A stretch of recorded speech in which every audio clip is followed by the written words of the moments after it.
voltamos com o nosso programa à luz, porque, desculpe a risada, não é? Mas eu estava tentando me comunicar aqui com o padre Leonardo e eu vou começar mudando a pergunta, não é? Eu perguntei sobre as fotografias, porque por trás do padre Leonardo eu estava tentando identificar Dom Helder Câmara, padre. É verdade? Sim, atrás tem duas fotos de dois bispos que são, para mim, dois luminares da igreja. Um brasileiro e um estrangeiro com coração brasileiro. O primeiro é Dom Helder Câmara, né, o nosso cearense, que é, a meu ver, o grande luminar do episcopado no século passado.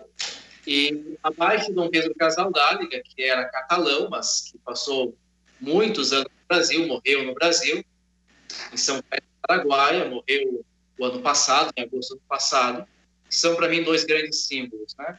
Ao lado tenho aqui Santo Oscar Romero, que é um santo latino-americano.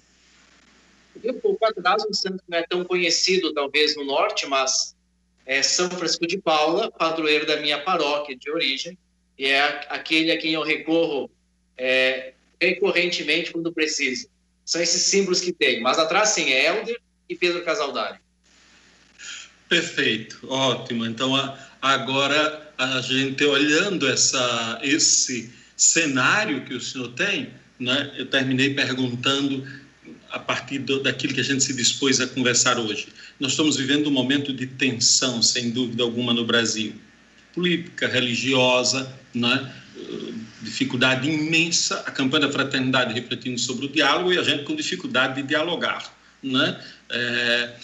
Como o senhor nos ajuda a refletir sobre essa perspectiva, como ser uma igreja, continuar sendo uma igreja em que a utopia, a profecia tem, de fato, o seu lugar?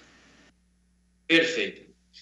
Bom, o primeiro ponto, acho que temos que lembrar que tensões nós sempre tivemos e teremos. Em alguns momentos, elas são mais claras, em outros, um pouco mais veladas. Agora, um momento de tensão ou de crise não necessariamente é um momento absolutamente negativo. Ele também é uma espécie de parto para uma nova realidade. O que nós temos que fazer é com que esse momento seja um momento que nós possamos fazer uma reflexão para gerarmos uma nova perspectiva. E aí vem a ideia da utopia. Utopos, né? Significa um não lugar. Utopia é aquele desejo que nós temos de um mundo melhor. E essa utopia, nós, enquanto igreja, não podemos perdê-la, e nós a alimentamos exatamente a partir da esperança. Se nós, como cristãos, esperamos a vida eterna, esperamos participar do reino eterno, na comunhão com Deus e com os irmãos, nós precisamos iniciar esta esperança aqui. Precisamos torná-la concreta aqui. Isso é a utopia. É dar concretude para essa esperança. É claro que o reino eterno pertence a Deus, é um dom. Mas nós já aqui precisamos colocar os fundamentos deste reino eterno pela utopia. E isso se dá nesse momento de tensão. A tensão está aí. Nós temos agora, como o senhor disse, o período da campanha da fraternidade, que é belíssimo e que está sendo atacado de dentro da Igreja Católica, ou seja, tem grupos católicos atacando a campanha e rompendo a comunhão com o episcopado do Brasil, né, por se acharem mais católicos que os bispos todos unidos. E nesse exato momento nós temos que refletir, parar e olhar e dizer o seguinte: olha, nós somos uma comunidade de fé. E como comunidade de fé nós temos uma regra, o Evangelho. É o Evangelho e não as nossas ideologias, não as nossas teologias, às vezes até esclerosadas, que devem nos conduzir. Mas é o Evangelho. Como é que Jesus agiria e responderia hoje, diante de um país que agora está sendo devastado por uma epidemia, uma pandemia, diante de um país que está voltando para o mapa da fome, onde o desemprego cresce gradativamente? Como é que Jesus responderia? Eu penso que essa é a grande questão que nós temos que nos fazer para transformar esta crise em um parto que gere uma nova vida. Essa tensão, eu vou continuar olhando o seu cenário, ela foi vivida. Vamos lá para o Dom Helder Câmara, por exemplo, internamente, até a transferência dele do Rio de Janeiro para Recife se dá por dificuldades com Dom Jaime, então, que era o arcebispo de então. Veja que também sua atenção na igreja e também fora dela, na política. Parece que o grande desafio é que, muitas vezes, o que nós estamos encontrando, padre, são jovens que não se encantam com esta profecia, porque parecem se preocupar muito mais com coisas exteriores e não conseguem mergulhar na essência, no anúncio do reino. Como é que o senhor vê, por exemplo, esses futuros padres ou novos padres, aí o senhor é novíssimo, né? Mas essa geração que a gente às vezes parece que se desilude em não sentir, né, o tema da profecia mais tão presente na vida da igreja, dos padres, dos leigos. Como é que o senhor vê isso? Bom, a profecia, ela é a voz do Espírito dentro da igreja, como foi a voz do Espírito dentro do povo de Israel. Quer dizer, Deus fala e rompe as nossas estruturas quando Ele quiser. Mas dentro da igreja, é claro que também incomoda, como incomodou no tempo dos profetas. Dom Helder, se pegarmos o exemplo dele, o senhor mesmo citou, foi um profeta que sofreu dentro e fora da igreja. E por que sofreu tanto? Porque ele conjugou a vida espiritual, ou seja, a sua fé, a sua dimensão de fé, com a vida real, com o dia a dia. Para Dom Helder não havia separação entre realidade e espiritualidade, entre história e glória. Era uma comunhão perfeita, como é em Jesus a encarnação do Verbo. Jesus é homem e Deus perfeitamente conjugado. Não há em Cristo uma dicotomia. O que me parece é que nós temos hoje, surgindo novamente, essa ideia de uma dicotomia. Há um mundo sagrado, cuidado pela religião, há um mundo profano, que é a política, que são as realidades que não são tocadas diretamente pela vida religiosa.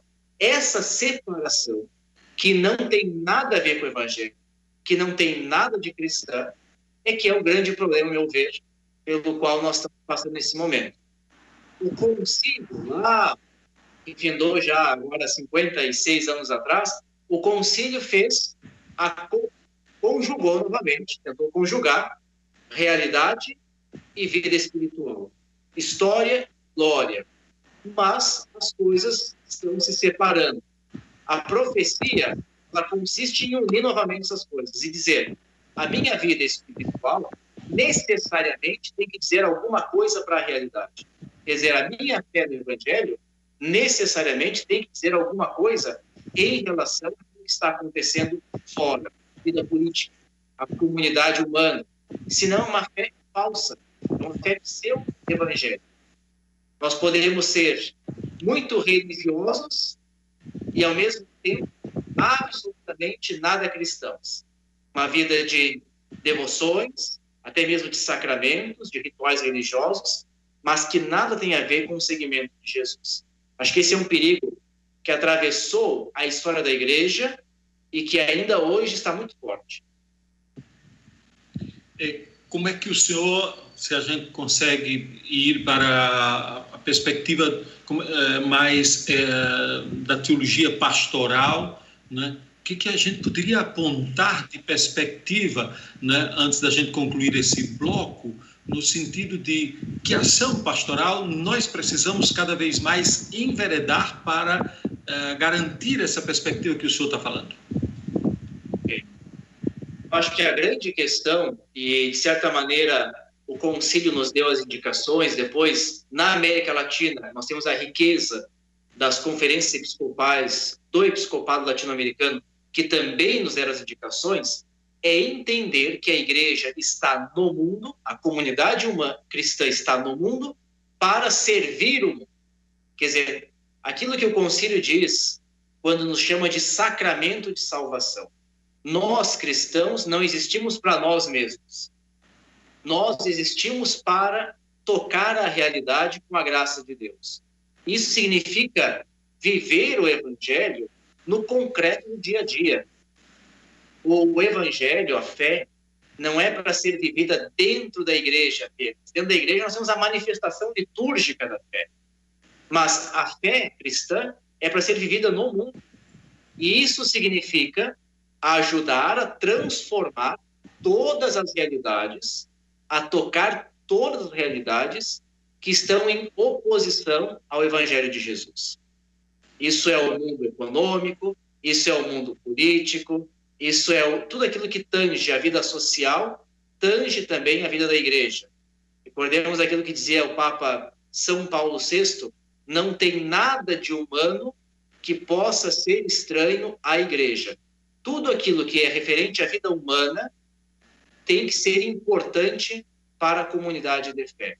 Eu penso que a conversão, a verdadeira conversão, se dá no caminho para Deus, mas se faz nesta horizontalidade de encontro com a humanidade. Eu não chego a Deus, eu não posso ir a Deus se eu não vou como comunidade humana, se eu não encontro com a humanidade. Não existe essa conversão verticalizada, eu e ele. Somos nós, como povo, que vamos para o Senhor. Ótimo. Nós estamos conversando com o padre Leonardo, né? Concede para nós a entrevista direto de Roma, onde está fazendo o seu doutorado. No próximo bloco a gente vai continuar, né? Porque nós vamos perguntar ao padre Leonardo como conviver com uma tensão que aumenta quando as pessoas se posicionam e são duramente atacadas. Quando, por exemplo, a CNBB se posiciona e já não é criticada, ela é atacada, né? Como é que o padre Leonardo nos ajuda a refletir e a viver esse momento que nós estamos convivendo? Vamos fazer assim, você continua conosco aqui, logo após o intervalo, nós continuamos com o nosso programa A Luz.